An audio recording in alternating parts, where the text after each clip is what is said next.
हरे कृष्णा। आप सभी भक्तों का स्वागत है।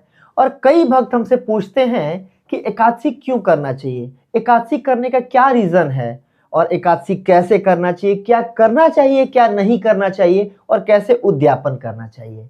तो आज हम इस वीडियो में बात करेंगे एकादशी के बारे में। जैसा कि नाम से ही लग रहा है, एकादशी मतलब 10वीं तिथि के अगले दिन वाली तिथि।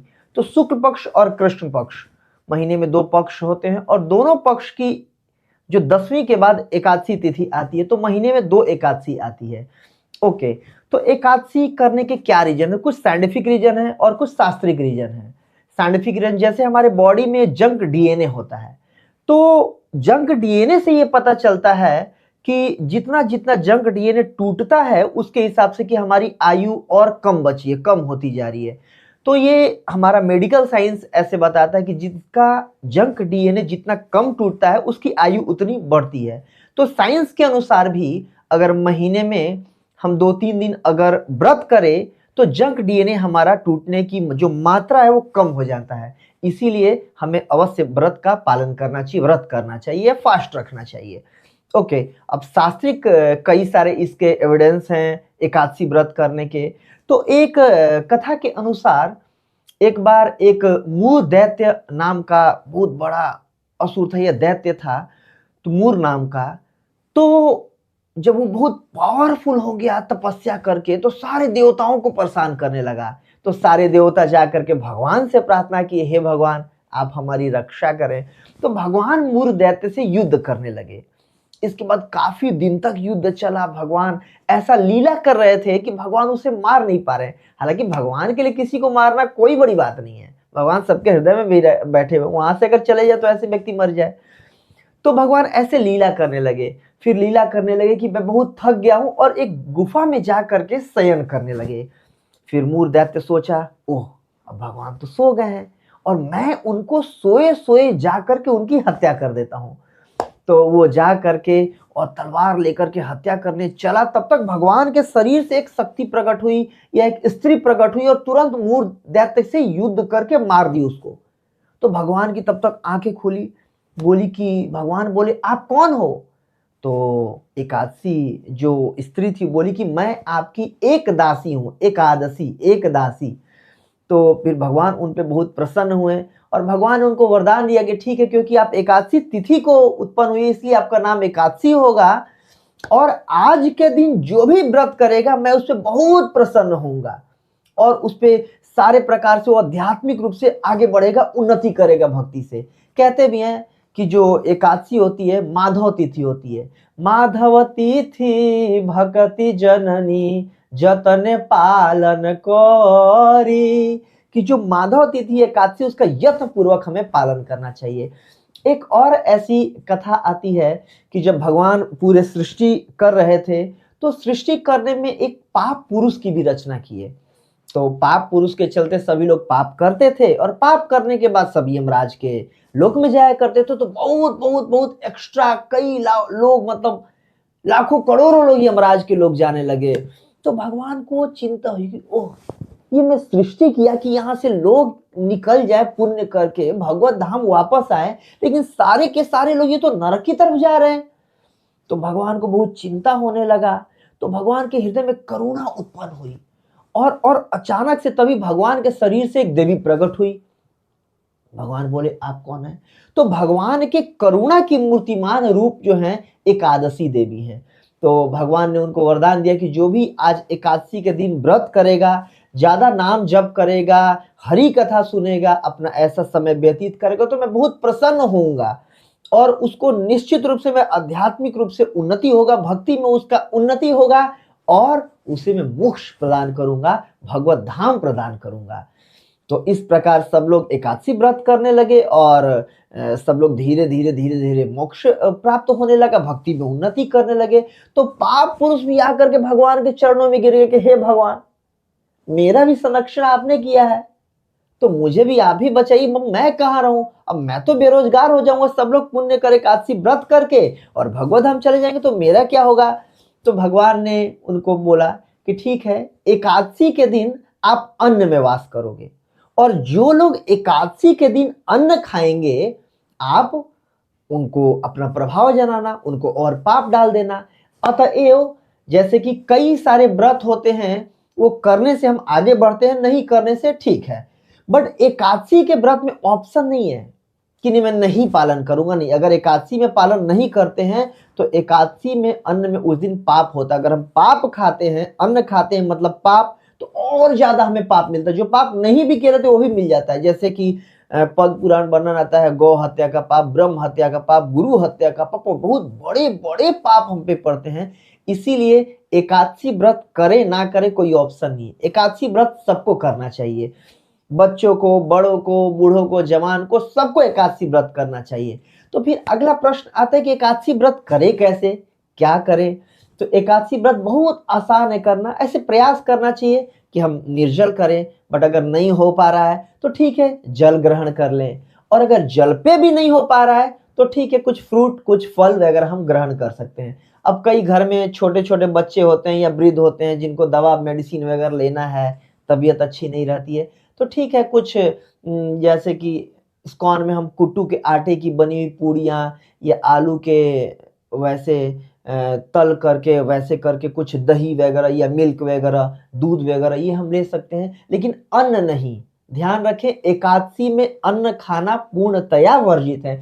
कई लोगों से मैं सुना हूं या कई लोग प्रश्न पूछते हैं कि ठीक है, एकादशी के दिन चावल नहीं खाते हैं, रोटी खा सकते हैं। नहीं नहीं नहीं, एकादशी के दिन ऐसा नहीं है कि चावल मतलब नहीं खा सकते हैं और सब अन्न खा सकते नहीं। चावल भी अन्न में आता है, और रोटी या गेहूं सब कुछ अन्न में आता है, दाल वगैरह अन्न में आता है, तो कुछ भी अन्न उसमें नहीं लेना है। एक्चुअली बंगाल और उड़ीसा में चावल को अन्न कहा जाता है, कई क्षेत्र में चावल को अन्न बोला जाता है। तो इस वजह से लगता है कि ठीक है, अन्न नहीं खाना मतलब चावल नहीं खाना, ऐसा नहीं है, पूरा अन्न नहीं खाना। और अगर अन्न खाएंगे तो उस दिन अन्न में पाप पुरुष का वास होता है।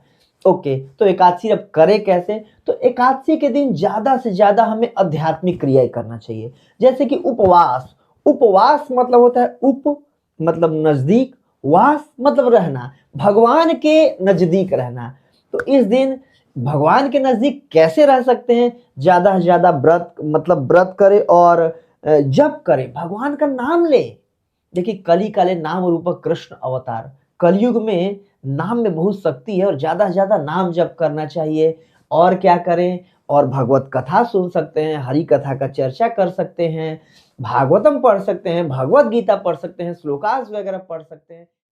तो एकादशी में क्या नहीं करना चाहिए, तो ऐसे जो कार्य हैं जो एकादशी बहुत इंपॉर्टेंट ना हो उसको ना करें, जैसे बाल वगैरह काटना।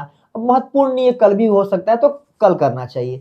या कहीं न्यूज़पेपर वगैरह ज्यादा पढ़ना, या टीवी वगैरह देखना, मूवीज देखना, क्रिकेट देखना, या इधर उधर की बातें करना, प्रजल्पा करना, इसको अवॉइड करने का प्रयास करना चाहिए कि जो काम इंपॉर्टेंट नहीं है उसको नहीं करे। ज्यादा से ज्यादा अपना मन कृष्ण में लगाए, भगवान में लगाए, भगवत भावित रहे उस दिन। कितने प्रकार की होती है, तो बेसिकली जो हम व्रत करते हैं एकादशी के दिन उसको संपूर्णा एकादशी कहते हैं, कि एकादशी के दिन व्रत होता है।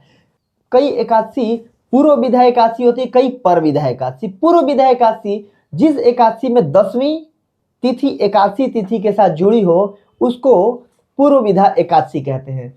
और जो ये एकादशी होती है पूर्व विधा एकादशी, ये इसमें पद्म पुराण में आता है, दैत्या नाम पुष्टि वर्धनम। इस दिन व्रत करने से हमारे अंदर दैत्यों के गुणों का, आसुरी गुणों का विकास होता है।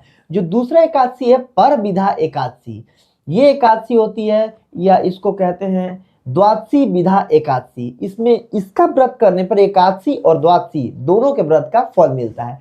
एक एकादशी होती है त्रिस्पर्शा एकादशी, ये इसमें एकादशी, द्वादशी और त्रयोदशी तीनों का व्रत करने का फल मिल जाता है, लेकिन ये साल में 1 या 2 एकादशी होती है। और एक एकादशी होता है पांडव निर्जला एकादशी। पांडव निर्जला एकादशी विशेष एकादशी है। इस दिन पूर्ण रूप से, संपूर्ण रूप से निर्जल व्रत करते हैं। आप जल भी नहीं ले सकते, दूध वगैरह भी नहीं ले सकते, और फल वगैरह भी नहीं ले सकते। ये ज्येष्ठ मास में अर्थात जून महीने में ये एकादशी आती है। इसको पांडव निर्जला एकादशी या भीम एकादशी भी कहते हैं। एक बार की बात है, भीम बहुत परेशान थे एकादशी के व्रत की महिमा सुनकर कि सारे भाई लोग तो व्रत कर लेते हैं और मेरे से तो हो नहीं पाता है। तो भगवान कृष्ण से पूछे, कृष्ण बोले कि ठीक है, आप चलिए व्यासदेव से पूछ लेते हैं। तो व्यासदेव से पूछा गया तो बोले कि ठीक है, साल में एक एकादशी होती है, वो पूर्ण रूप से निर्जल एकादशी करनी होती है, और अगर आप सारे एकादशी नहीं कर पा रहे हैं तो इस एकादशी को बहुत अच्छे से निष्ठा पूर्वक पालन करने का प्रयास करिए। वैसे तो सारा एकादशी हमें करना चाहिए। तो ये पांडव निर्जला एकादशी होता है। ओके, कई लोगों का प्रश्न होता है कि एकादशी में कौन कर सकता है, कौन नहीं कर सकता है, किसको करना चाहिए, किसको नहीं करना चाहिए। तो एकादशी का व्रत सबको करना चाहिए, कोई जवान है, वृद्ध हो, बालक है, प्रयास करना चाहिए। एकादशी का व्रत सबको करना चाहिए, क्योंकि एकादशी में अगर आप व्रत नहीं करते हैं, अन्न खाते हैं, तो उस दिन अन्न में पाप का वास होता है, तो पाप के हकदार होंगे, भागी बनेंगे। इसलिए एकादशी का व्रत सबको करना चाहिए। कई लोग कहते हैं कि कोई विधवा है नहीं कर सकता, बच्ची नहीं कर सकती, स्त्री नहीं कर सकती, नहीं, सबको। एकादशी तिथि माधव तिथि है, भगवान कृष्ण के प्रसन्नता के लिए करना होता है, तो सबको और प्रत्येक व्यक्ति को करना चाहिए। इसमें कोई नियम कानून नहीं है। हर व्यक्ति भगवान का अंश है, हर व्यक्ति का उद्देश्य भगवान की प्रसन्नता है, तो सबको एकादशी का व्रत करना चाहिए। अब कई लोग पूछते हैं कि इसका उद्यापन कैसे करें। तो एकादशी का जो व्रत होता है वो भगवान की प्रसन्नता के लिए होता है। तो एकादशी व्रत का उद्यापन नहीं करना चाहिए, प्रयास करना चाहिए कि एकादशी व्रत जीवन भर, जब तक भगवान ने शरीर दिया है, शरीर में जान दिया है, शरीर में शक्ति दिया है, तब तक एकादशी का व्रत हम जरूर करें। कई लोग होता है कर्म कांड में उसका व्रत का उद्यापन भी करते हैं। हाँ, उसका भी कुछ नियम बताए गए हैं। उद्यापन के भी ब्राह्मणों को दान दे करके कर सकते हैं, या कुछ अन्न खिला के कर सकते हैं, कुछ ब्राह्मणों को बुला करके कथा सुन के कर सकते हैं, कुछ विधा बताए गए हैं, लेकिन वो कर्म कांड विधि में होते हैं। और जो वैष्णव जन ये सलाह देते हैं कि जब तक शरीर में जान है, जब तक शक्ति है, तब तक भगवान के प्रसन्नता के लिए, आध्यात्मिक रूप से उन्नति करने के लिए और भक्ति में उन्नति करने के लिए एकादशी का जरूर पालन करें, ताकि ज्यादा से ज्यादा हम लाभ कमाएं। और जैसा कि भगवान एकादशी देवी को आशीर्वाद दिया था कि जो भी एकादशी का व्रत करेगा उसको मोक्ष प्राप्ति होगी, तो इस प्रकार एकादशी का व्रत करके हम जन्म मृत्यु के चक्र से पार होकर के भगवान को प्राप्त करें। हरे कृष्णा। और इससे रिलेटेड कोई भी एकादशी से रिलेटेड अगर आपका प्रश्न है तो आप चैट बॉक्स में लिख सकते हैं, और हम प्रत्येक प्रश्न का उत्तर देने का प्रयास करेंगे। Thank you very much. Hare Krishna.